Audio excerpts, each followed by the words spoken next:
ध्रुव ने अपनी मंगेतर लारा की आंखों में आंखें डालकर भारी और कड़े शब्दों में कहा, ठीक है, मंजूर है, मुझे तुम्हारी ये शर्त मंजूर है। उसने 3 साल बाद होने वाले मुकाबले की शर्त के लिए लारा को हामी भर दी।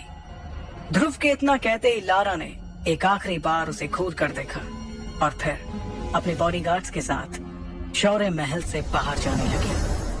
लारा भी हॉल के बड़े से दरवाजे तक पहुंची ही थी कि उसके कानों में एक लड़की की चेतावनी देती हुई आवाज पड़ी, रुक जाओ लारा।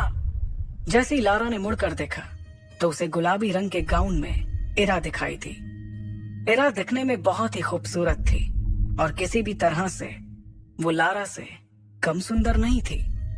एक जालीदार खिड़की के पास में खड़ी इरा के चारों तरफ से सूरज की रोशनी अंदर आ रही थी, जिससे इरा को देखकर ऐसा लग रहा था मानो वो कोई स्वर्ग से आई हुई अप्सरा हो।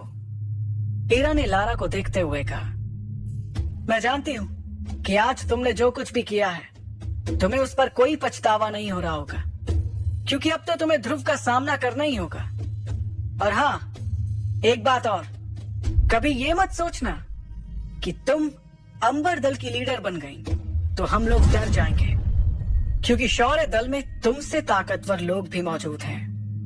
इरा की इस धमकी को लारा ने बड़े ध्यान से सुना, लेकिन वो बिना कुछ कहे वहां से चली गई। दूसरी तरफ सभी के जाने के बाद ध्रुव ने अपने पिता अरेंद्र से पूरे भरोसे के साथ कहा, बाबा, मैं आपसे वादा करता हूँ कि आज से ठीक 3 साल बाद लारा जयान और उसके पूरे खानदान को अपने किए पर पछतावा होगा। अब मैं जयान परिवार के सामने ही लारा को मुकाबले में हराऊंगा। अरेंद्र अपने बेटे ध्रुव को बेबाकी के साथ बात करते देख खुश हो रहे थे, क्योंकि पिछले 3 सालों से वो ज्यादातर चुपचाप ही रहता था। मगर आज उसकी मंगेतर ने यहाँ आकर जो कुछ भी किया, उससे उसके अंदर का वही ध्रुव जाग गया जो 3 सालों से सोया हुआ था। लेकिन सच्चाई से मुंह भी नहीं फेरा जा सकता था, और इस वक्त सबसे बड़ी सच्चाई ये थी कि ध्रुव अपनी शक्तियों के 3रे सितारे पर ही था, जबकि लारा की शक्तियां 9वें सितारे तक पहुंच चुकी थी। इधर शौर्य महल से बाहर निकलकर ध्रुव अभी भी लारा के बारे में सोच रहा था कि किस तरह से लारा ने बातों बातों में उसकी बेइज्जती की थी और कैसे उसने ध्रुव के पिता पर रिश्ते को तोड़ने के लिए दबाव बनाया था। इन बातों के बारे में सोचते हुए ध्रुव तेजी से अपनी माँ की ग्रेवयार्ड की तरफ जाने के लिए अपने कदमों को बढ़ा रहा था। ध्रुव को इस तरह से गहरी सोच में आगे बढ़ता देखकर उसकी दोस्त इरा भी उसका पीछा करते हुए बाहर आ गई, ताकि वो उसका हौसला बढ़ा सके। लेकिन ध्रुव ने इरा को अपना पीछा करते हुए देखकर कहा, मैं ये चाहता हूँ कि मुझे कुछ देर के लिए अकेला छोड़ दो।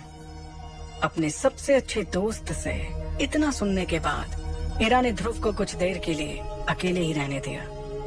कुछ ही देर में ध्रुव शक्ति स्तंभ को देखते हुए अपनी माँ के समाधि स्थल पर पहुंच गया।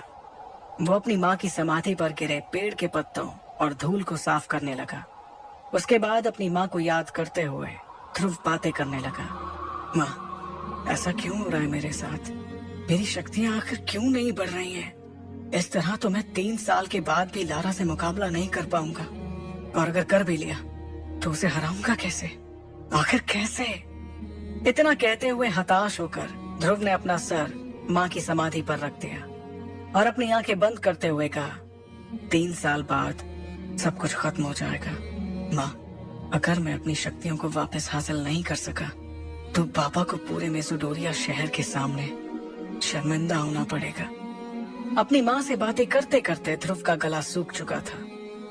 उसने अपने आप को संभाला और कहा, अब तो माँ, मुझे ऐसा लगता है कि जब मैं आपकी दुनिया में आऊंगा तो आपको अपना चेहरा कैसे दिखाऊंगा, क्योंकि मैंने ऐसा तो कोई काम किया ही नहीं जिससे मैं आपका नाम रोशन कर सकूं। क्यों क्यों माँ, आखिर मेरी शक्तियां क्यों नहीं बढ़ रही हैं? ये कहते हुए ध्रुव ने अपनी मुट्ठी बंद की और जमीन पर जोर जोर से अपना हाथ पीटने लगा। वो लगातार जमीन पर अपना हाथ मार रहा था।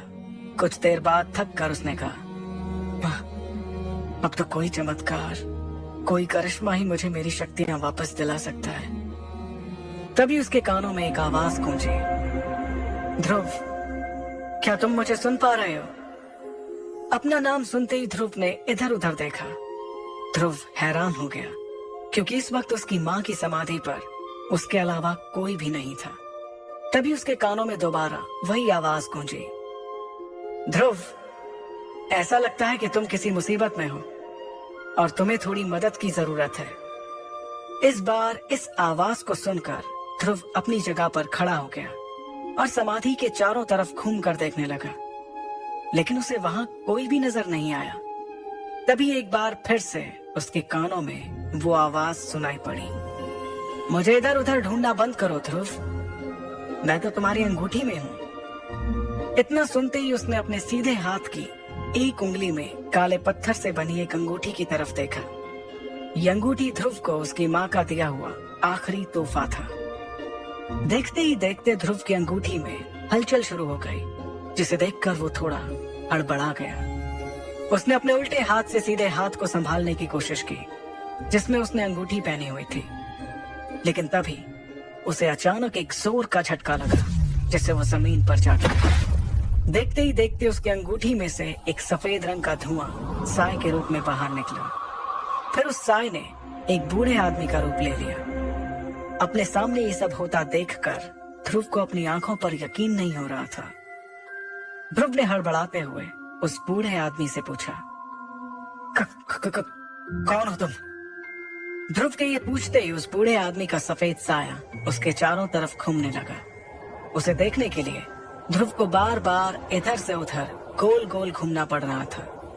कभी वो साया ध्रुव के सामने होता तो कभी पलक झपकते ही उसके पीछे चला जाता। ध्रुव ने हड़बड़ाते हुए दोबारा पूछा, कौन हो तुम? और तुम मेरी अंगूठी में क्या कर रहे थे? वो साया कुछ देर तक ध्रुव के चारों तरफ घूमने के बाद उसके सवालों का जवाब देने के लिए उसके सामने आकर एक जगह पर रुक गया। मैं कौन हूँ ये जानना तुम्हारे लिए जरूरी नहीं है, लेकिन हाँ, मैं तुम्हें किसी तरह की परेशानी नहीं होने दूंगा। इतना कहते हुए वो साया हंसने लगा और फिर उसने अपनी बात को आगे बढ़ाते हुए कहा, मुझे तो तुम्हारा शुक्रिया अदा करना चाहिए। आखिर तुमने पिछले 3 सालों से मुझे अपनी अंगूठी में संभाल कर रखा और देखो, आज मुझे नींद से जगा दिया। शुक्रिया ध्रुव, तुम्हारा बहुत बहुत शुक्रिया। तुम्हारे अंदर कुछ अलग ही बात है। मुझे अभी नहीं पता कि वो क्या बात है, लेकिन हाँ, वो बात कुछ अलग ही है। उस साय से इतनी बातें सुनने के बाद ध्रुव ने गुस्सा करते हुए कहा, तो तुम पिछले 3 सालों से मेरी अंगूठी में छिपकर बैठे हो। कहीं तुम्हारी वजह से ही तो मेरी शक्तियां कम नहीं हो रही थी, क्योंकि जब से तुम मेरी अंगूठी में छिपकर बैठे हो तब से मेरी शक्तियां बढ़ नहीं रही हैं। ध्रुव की इस बात पर वो साया और ज्यादा हंसने लगा। उसे इस तरह से हंसता देखकर ध्रुव ने अपने गुस्से को बरकरार रखते हुए कहा, इसका मतलब मैं सही समझ रहा हूँ, तुम्हारी वजह से ही पिछले 3 सालों तक मुझे मेसोडोरिया शहर के लोगों के सामने शर्मिंदा होना पड़ा। अभी भी वो साया हंस ही रहा था, जिस पर अब ध्रुव को बहुत ज्यादा गुस्सा आने लगा और उसके मासूम से दिखने वाले चेहरे पर अब खतरनाक हाव भाव दिखाई देने लगे। वो इस वक्त इतने गुस्से में था कि उसने अपनी माँ की दी हुई आखिरी निशानी की भी परवाह नहीं की। ध्रुव ने गुस्से में अपनी अंगूठी को निकाला और उसे दूर चट्टान की ओर फेंक दिया।